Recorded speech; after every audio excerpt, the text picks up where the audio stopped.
Olá, boa tarde, seja bem-vinda e bem-vindo ao CNN Mercado, com tudo que acontece no mercado financeiro e pode influenciar os seus investimentos e as suas decisões. A quinta semana depois do segundo turno começa com a volta de Luiz Inácio Lula da Silva a Brasília. A promessa é que o próprio presidente eleito vai negociar pessoalmente a PEC da transição no Congresso Nacional. Nos negócios desta segunda-feira, o dólar cai cerca de 1% nesta tarde de jogo do Brasil, de vitória do Brasil, a R$ 5,35. Juros futuros também caem na B3 e a Bolsa, o Ibovespa, opera em ligeira alta, mas sem muita força. Lá em Brasília, na mesa de negociações da PEC, estariam 3 propostas principais, segundo a repórter Adriana Fernandes, do Estadão. A primeira é aquele texto original de 198 bilhões de reais. As outras 2 propostas têm cifras menores, uma de 175 bilhões e outra proposta com 150 bilhões de reais. Essa menor proposta de 150 está meio perto da cifra citada na semana passada pela equipe de transição.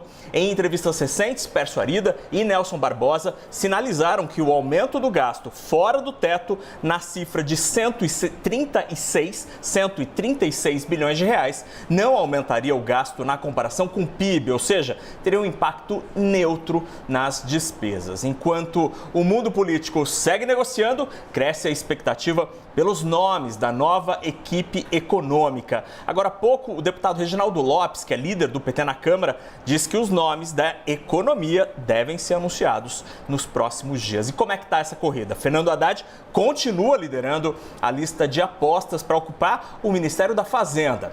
Já Pércio Arida, que na semana passada foi cotado como um possível ministro do Planejamento, disse na sexta-feira à Folha de São Paulo que não tem intenção em ter cargo lá na capital federal no próximo governo.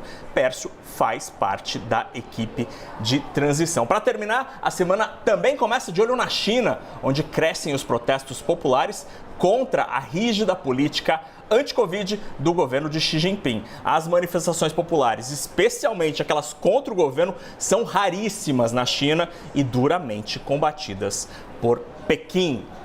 Agora a gente fala sobre o secretário da Fazenda de São Paulo, Felipe Salto, porque ele deu uma entrevista aqui à CNN e ele avaliou de maneira positiva a possibilidade do ex-prefeito Fernando Haddad ser indicado para ocupar o cargo de ministro da Fazenda. Vamos conferir.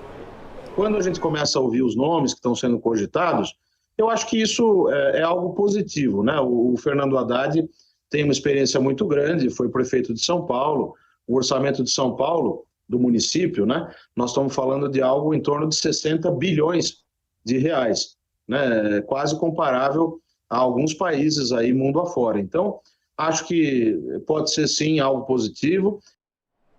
Salto é citado como um possível nome para a Secretaria do Tesouro Nacional no novo governo Lula. E ele também disse que o maior desafio imposto pela PEC da transição é fazer com que a dívida pública fique equilibrada em relação ao PIB do Brasil. O ponto de partida faz diferença para toda a trajetória do endividamento. E para quem está nos vendo e ouvindo, é importante ter clareza que o principal desafio não é saber, olha, precisamos gastar um pouco mais agora no curto prazo ou não.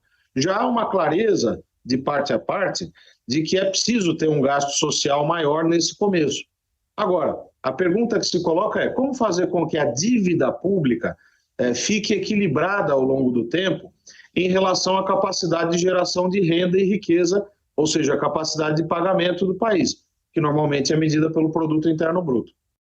Hoje é segunda-feira, depois da Black Friday, e os números preliminares sobre a Black Friday deste ano aqui no Brasil são divergentes. E há dúvidas se esse dia foi bom ou ruim para o comércio. Há estudos que mostram que as vendas aumentaram, mas outros não. Por exemplo, o índice Cielo do varejo ampliado indica que as vendas cresceram quase 7% neste ano na comparação com 2021, sendo que no comércio eletrônico as vendas teriam crescido 21%, portanto, boa notícia. Mas tem pesquisa que mostra o contrário. O monitoramento da consultoria Neotrust, por exemplo, que olha só para o comércio eletrônico, registrou uma queda de 28% 20% ante 2021. Então, uma pesquisa mostra o crescimento de 21% e a outra mostra uma queda de 28%. Essas pesquisas usam base de dados diferentes e a gente deve ter mais clareza sobre o desempenho das vendas ao longo dos próximos dias. Mas na dúvida, se a Black Friday foi boa ou ruim,